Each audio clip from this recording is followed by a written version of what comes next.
realizando a través de la Comisión Municipal de la Mujer una actividad de mucha importancia para las mujeres, ¿verdad? Es el caso de la Feria de la Salud que se está desarrollando este día acá.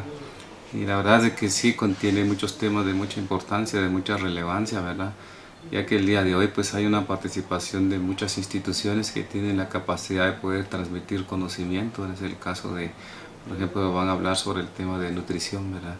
La importancia que tiene de la buena alimentación, ¿verdad? De los niños menores de 3 años, ¿no? Para un buen crecimiento.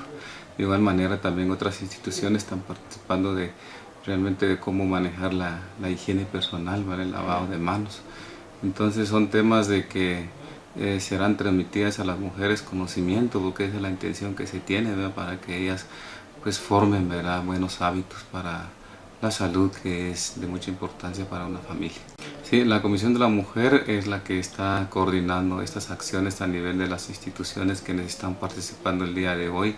Hay instituciones que son de gobierno y que unos que no son del gobierno, ¿verdad? Que forman parte de la Comisión de la Mujer y que el día de hoy pues van a impartir diferentes temas con las mujeres que están presentes, que vienen de diferentes comunidades. Seguramente van a ser bien aprovechadas los conocimientos por parte de ellas, porque en realidad es de mucha importancia, ¿va? Para manejar buenos hábitos, tanto en el tema de la nutrición, en la higiene, como también consumir alimentos sanos.